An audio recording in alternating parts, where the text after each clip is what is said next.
Bonjour à tous, c'est Julien pour un nouvel épisode de la chaîne Montre ton calibre. Et aujourd'hui, je vais vous parler de ma Venizianico Nereide Tungsteno. Donc avant de vous présenter la montre et puis de vous expliquer un petit peu les différentes caractéristiques et ce que j'en pense, je voudrais remercier JC de la chaîne Moonwatch que vous pourrez retrouver donc sur YouTube. Hop, petite présentation rapide mais ici. Alors, désolé pour la qualité du téléphone. Mais voilà, je tenais à remercier JC, parce que lui a fait plusieurs tests donc, de la marque Venizianico, et il a fait un test de cette Nereide Tungsteno. Donc j'ai pu échanger avec lui, et j'ai trouvé vraiment ça cool d'avoir quelqu'un qui avait testé le produit, avec qui on a pu échanger sur Insta. Des fois ça peut rassurer ou pousser à l'achat, hein, suivant les faiblesses ou pas de chacun. Mais en tout cas, moi j'ai trouvé sympa, parce que ça m'a permis de me rassurer sur un point, et aujourd'hui je regrette pas. Donc sincèrement, merci à toi JC, et je vous invite à aller vous abonner. Donc je regarde, hein, il a 4780 abonnés aujourd'hui.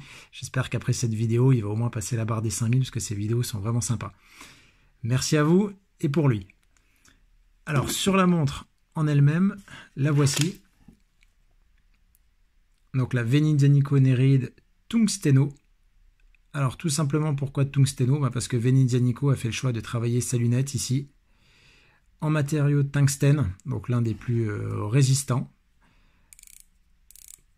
Donc là clairement, cette lunette 120 clics unidirectionnelle, parce que c'est une montre type plongée, marche super bien, hein, mais elle est dite inrayable. Alors, je ne vais pas dire incassable, je ne connais pas très bien le tungstène, mais en tout cas je sais que c'est un matériau sur lequel il faut y aller. Vous irez voir d'ailleurs la vidéo de JC qui a essayé de rayer lui la lunette, qui n'a pas réussi bien sûr.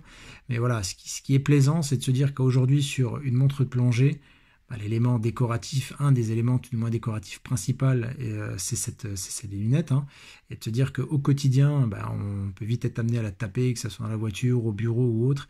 Et de savoir que malgré les chocs, il ne va rien se passer. Pour moi, c'était, je ne vais pas dire un élément de choix, mais en tout cas, je regardais des montres avec des lunettes de ce type-là et qui étaient vraiment à l'épreuve, on va dire, du quotidien, même si on a tous ou pas. Mais en tout cas, moi, j'ai un quotidien de bureau, donc ça devrait le faire, mais je voulais vraiment une particularité sur cette lunette.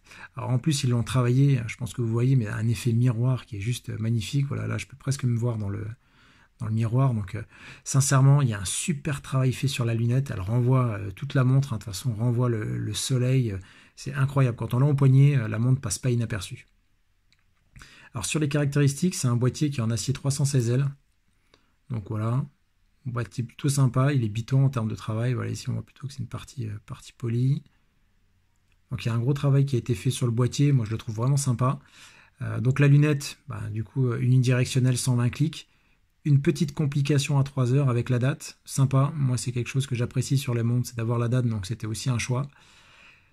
Au niveau du verre, on est sur un verre saphir, alors un travail anti-reflet, qui marche plutôt bien, hein, parce que franchement, là aujourd'hui, depuis plusieurs jours porté au quotidien, j'ai jamais eu un seul problème pour voir l'heure.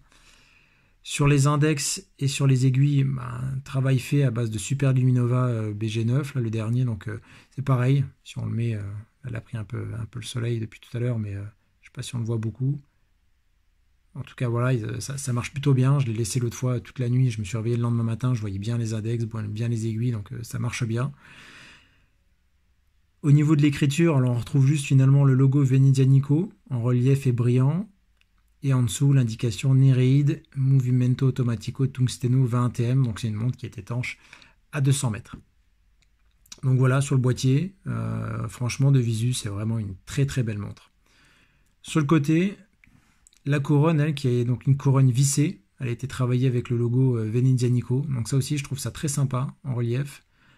Ça donne vraiment une qualité de finition à la montre que j'apprécie. Et quand on l'a au poignet, voilà, c'est quelque chose que moi j'aime avoir, c'est d'avoir une couronne qui soit travaillée par la marque et pas simplement plane, quoi, hein, pour dire il fallait mettre une couronne, on en a une, quoi. Donc ici, vous voyez là, hop, le fait qu'elle soit vissée. On va la remettre en place. C'est fait. Sur le fond, alors sur le caseback, hop, il y a un travail finalement qui a été fait au niveau du dessin. Ils ont fait le choix de ne pas mettre un verre transparent, donc c'est justement le sous-marin Néréide. Alors ne me demandez pas de quand il date, je crois que c'est les années 1920, c'était une fierté d'Italie. Donc c'est un fond de boîte qui est vissé.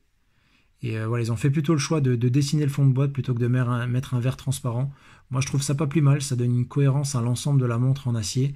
Et puis c'est vrai que des fois pour voir le mouvement intérieur, finalement très peu d'intérêt, quoi. Au niveau du mouvement d'ailleurs, j'en ai pas parlé, donc c'est un mouvement Sellita. SW200-1 et de mémoire c'est le même mouvement que dans l'Oris Akisdate qui a également une lunette en tungstène sur laquelle j'hésitais entre finalement cette Venice Nico et l'Oris. Donc gros travail de fait par contre sur le bracelet. Voilà, ils ont appelé ça Canova, donc apparemment c'est un brevet qui a été déposé par Venice Nico et il renvoie la lumière, c'est vraiment incroyable. Donc il y a 2 systèmes de maillons. Voilà, donc moi par contre j'ai dû en enlever une paire, je vais vous montrer ça parce que j'ai vraiment un poignet très très fin, mais il se met vraiment bien au poignet, quoi. Il n'y a pas de problème particulier pour le passer.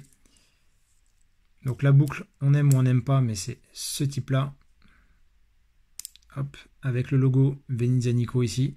Donc ça aussi j'apprécie que la boucle soit logotée.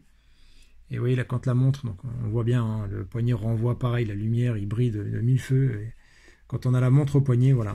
Moi j'ai vraiment un petit poignet, mais le diamètre de 42, bon qui est certes imposant.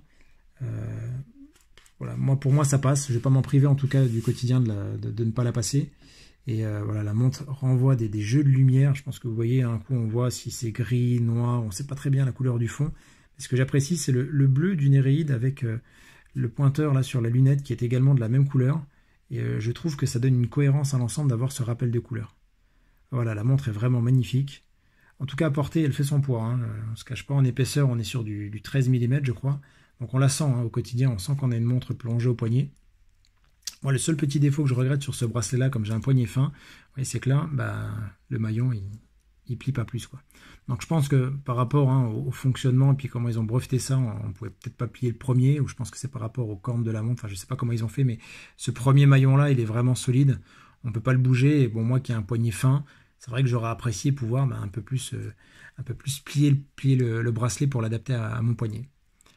Voilà en tout cas pour moi sur cette montre Venice Nico. J'en suis satisfait, franchement rien à redire. En termes de tarifs aujourd'hui, alors elle est sold out, hein, elle était au prix de 895 € sur leur site dernièrement. Vous pouvez retrouver, je pense déjà sur le marché gris, parce que j'en ai revu une ou deux qui avaient déjà dépassé les 1200 €. Et c'est vrai qu'il faut savoir que pour avoir une montre de cette qualité de finition à aujourd'hui, à ce prix-là, on n'en trouve pas. Comme je vous l'ai dit tout à l'heure, j'avais regardé moi sur l'Oris Akisdate et qui, elle, tourne à plus de 2000 € pour des caractéristiques, mais qui sont finalement similaires à cette Venice Nico. Alors, on paye la marque, certes. Il y a un peu plus de prise en étanchéité, parce qu'on est sur du 300 mètres sur l'Oris, mais voilà, sincèrement, bon, j'irai jamais déjà à 200, alors 300 encore moins. Mais sur le principe, pour une montre du quotidien, payer le double du prix pour exactement la même chose, je trouve que Venice Nico l'a vraiment frappé fort et c'est ce qui m'a plu sur ce produit, quoi. De toute façon, en 3 heures, je crois même pas, 3 jours, 3 jours autant pour moi. En 3 jours, la montre était sold out. Et là, le dernier modèle qu'ils ont sorti, par contre, pour le coup, lui, c'était en 3 heures. Une édition limitée à 100 exemplaires. Donc, je pense que c'est une montre et une marque qui gagne à être connue, qui va devenir de toute façon de plus en plus connue. Donc, je vous invite à aller voir encore une fois Moonwatch qui lui a fait un test qui sera certainement plus complet. En tout cas, pour ma part, j'ai été ravi de vous présenter ma Venice Nico Néréide Tungsteno.